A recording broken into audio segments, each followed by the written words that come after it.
অসম্ভবকে সম্ভব করতে প্রয়োজন ইচ্ছা আর একাগ্রতা। বিষয়টিকে আবারও একবার সত্য প্রমাণ করলেন মেলাঘরের 25 বছরের দীপ্তনু বর্মন। সীমিত আর্থিক সামর্থ্যের মধ্যে নিজ হাতে হেলিকপ্টার তৈরি করে তাক লাগিয়ে দিয়েছেন তিনি। তার এই স্বপ্ন পূরণের পথে এখনো কিছু কাজ বাকি থাকলেও আগামী কয়েকদিনের মধ্যে আকাশে উড়ার ট্রায়াল দেবেন বলে জানিয়েছেন তিনি। নলছর বিধানসভা কেন্দ্রের পুয়াংবাড়ি এলাকার বাসিন্দা দীপ্তনু ছোটবেলা থেকে স্বপ্ন দেখতেন ইঞ্জিনিয়ার হওয়ার। তবে পারিবারিক আর্থিক দুরবস্থার কারণে বাস্তবায়িত হয়নি সেই স্বপ্ন।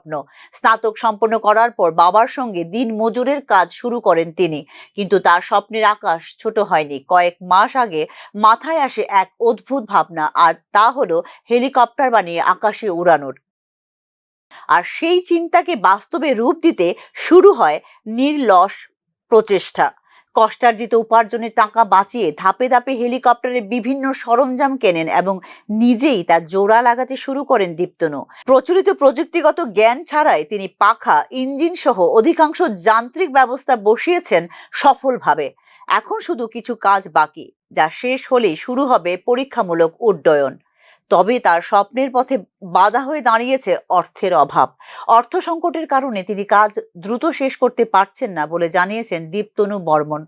সরকার বা কোনো সংস্থা যদি সাহায্যের হাত বাড়ায়, তাহলে দ্রুত তার উদ্ভাবন সফলভাবে বাস্তবায়িত হতে পারে বলে জানিয়েছেন তিনি।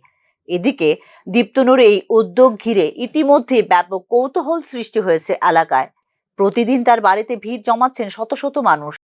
অনেকেই বলছেন ত্রিপুরার ইতিহাসে তিনি প্রথম ব্যক্তি যিনি নিজ উদ্যোগে হেলিকপ্টার নির্মাণ করে স্বপ্ন দেখছেন আকাশে উড়ানোর। দীপ্তনুর এই প্রচেষ্টা নিঃসন্দেহে রাজ্যের তরুণদের জন্য এক বড় অনুপ্রেরণা। আকাশের উচ্চতা অনেক বেশি, তাতে কি হলো, এক্ষেত্রে ইচ্ছা শক্তিও যে অনেক বেশি। Bureau report, news now.